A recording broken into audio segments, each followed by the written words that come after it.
are there hybrid animals you particularly love? Is there a favorite or favorites? There were a couple that I gravitated towards. There was a koala otter that I thought was very cute. I love the koala otter. I will give you a little bit of a glimpse. This is nothing about the movie truly, but one early exercise we did design just a bunch of hybrid animals just for the fun of it, just to get into the spirit. And one animal that came out of that was an ox toad that I really loved.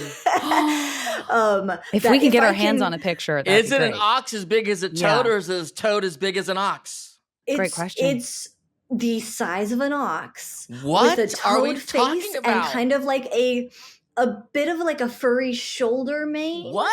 And he's a little horrifying, but also very cute. Like in that like so ugly it's cute sort of way. So he was one of my faves. I love that. And if we can get you an image, we will. Otherwise, it'll probably end up in an art book someday. And someday we'll see it. I'll try to jam him in to the movie if I can, but no promises. Try to jam him in. And if not, we would like to invite our cabbage heads, all of our fans and friends who are watching or listening, share your ox toad with us on social media. Hit us up on Instagram. Share your sketch with us. Tag us. We want to see your version of an ox toad. And now another question that we ask all our guests, and it's no stranger to you having an anime background, but what characters do you ship in the Avatarverse? Oh my goodness. I ship the Boulder. Hey. And whoever the other wrestling guy was, whose name I can't remember. But I feel like, they should have a lovely little relationship. They met on the job. That's how I see it. And this tension between like their roles turned into like a beautiful, a beautiful tension of another sort. One of the best ships I've ever heard. I absolutely love that. What kind of bender would you be? So the kind of bender that I am clearly more appropriate for, and that that pretty much every test, unless I literally threw the test, told me I was an airbender. Like I am very much like, don't like confrontation, don't want to be mean to anyone. Everything's fine. We're good. Like have fun. We just want to kind of be fun and fancy free. But like the kind of bending that I appreciate the most is earth bending, because I would like to make myself a hobbit hole. That's really what I want. I like that it's like you can utilize it a lot. It's like I can make things. I'm a very crafty person. I like to make things with my hands. And I feel like earth bending would just allow me to do that more. I think I've said this before, but when I went to Hobbiton in New Zealand, there was a gardener working at Hobbiton who came up to me and lifted up their trouser leg, and they had an earth symbol on it and said, "I'm an earthbender and I work at Hobbiton." And I was like, I love you. It's amazing. So much. That makes me so happy knowing that those worlds have collided. It was amazing. So it feels appropriate. And for the people watching the visual of our podcast here, it's very clear to see that you definitely look like a Earth Kingdom member for sure. A lot of Earth colors. Yeah. There's a lot of good Earth stuff going on in the background. Absolutely. And may I say, oh my gosh, I think you can play a good Toph. I mean, your voice kind of giving me some Toph vibes. Aww. I get that. I definitely have a snarky, like sarcasm is really like a coping mechanism of mine. So I feel like, Toph and I, we're, we use a lot of the same tools to get through life. I love it. I love it. Well, Lauren, thank you so much for coming to the show and teaching us how to be a decent storyboard artist. Thank you for the teaching. And I think it went really well. My first time ever drawing Aang. And I know, how do you feel about yours, Janet? I feel like I feel like I'm going to do more with a pencil that I can actually erase without creating a 5 o'clock shadow, and I will submit those drawings for consideration. But I loved it. And we love that you worked on so many other awesome verses. We talked, of course, about Voltron. Shout out again to Joaquin and Tim for that. And I have a question. Since you brought up Joaquin, who's been on our show recently, he told us when he joined, first of all, you joined during book 3 that you're probably the reason why the Fire Nation, the Book of Fire, is so amazing. But also, Joaquin told us when he joined the team, they made him draw a character. Did you have to draw any character before you joined Team Avatar here? No, I had to do a test. Like, Yeah, the they test, the did test. test you. Yeah. So my test was actually, I think it was a scene that Joaquin had boarded in the show. But it was a sequence. There were two sequences. One was from an episode where, like, I guess Aang or a bunch of animals get released and they're like running through a city and like Aang has to wrangle them.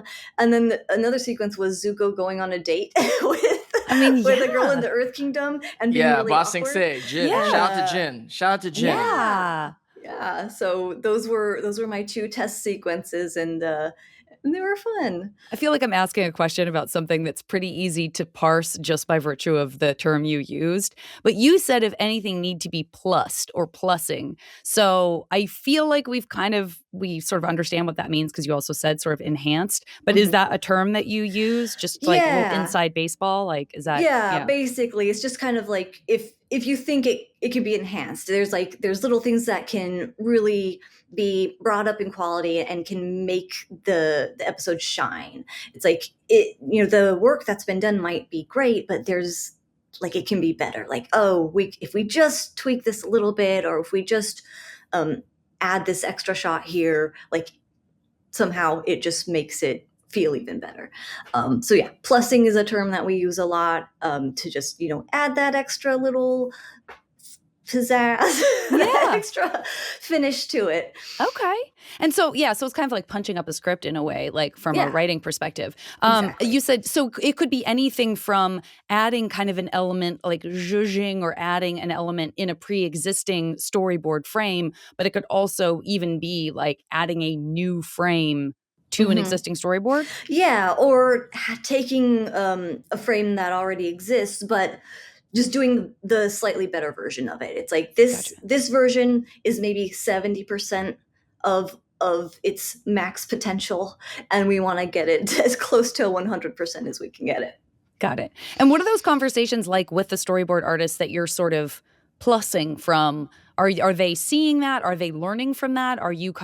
Is that a collaborative process where you're like, hey, this is amazing. We've talked about it and we think, what if we do this? Or is it just sort of, it comes to you and you go like, I'm going to just, no one's looking. I'm just going to plus it a little bit and then send it on. Yeah, actually it's both. There's a little bit of both. So we do try to like teach our artists. There's always a learning curve when you come onto an Avatar show. It's so like specific in how like they do their visual storytelling. Its tone is really specific. The shots are very specific. Like everything, like there's always a learning curve. It's like Joaquin went through it. I went through it. Like we all go through it, and we kind of like you learn and you hone in on like, okay, now I know exactly like what shots are right for the Avatar universe and like what kind of comedy is right. And so when we get new board artists that come into the world, we always want them to learn. So there's multiple phases of noting. There's you get your script, and then you do a rough storyboard, and then we'll have a review. They'll show us their roughs, they'll pitch, we'll do notes on that if notes are needed. Notes are usually heavier the earlier we are in the season, and then the more they learn, the later we get in the season, the less notes we have to make because people are just like they're dialed in and they're getting it. And then there's that stuff that happens later, like once the storyboard has done their roughs, they've got their revisions, they've done the cleanups, they've gone back in and tied it down and made it clean and pretty, and it's kind of ready to go. And then we'll have like a last pass where we'll look through it, and sometimes it's a revision that just needs to be made because like, oh, it turns out this episode is a few seconds too long. It's like 20 seconds too long. We need to cut 20 seconds. We might cut something out, and now we need to stitch those scenes together. So we need to just add like one little scene that just kind of makes it not an awkward cut. Right. But then there's other things where we're like, we've thought more about this, and like it was working good for us then, but I actually like I have this idea that I feel like can elevate it, and will attack. Need some plussing. Yeah. Have you ever overplussed? Does a plus ever become a minus? You're like, we're plussing too much, you guys. Too much plus. We overplussed.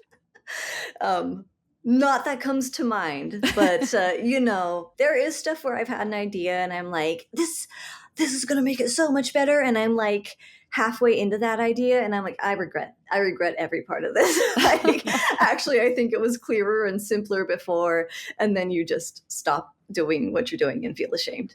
We've all been there. It's like, whether it's just putting on an outfit and realizing like, I over accessorize the heck out of this, or writing a script and being like, oh, it's too manic now. Like, I've tried to stick too many jokes in, or we've all overachieved. Yes. Some of us more than others. Some of us are really have to reel ourselves back.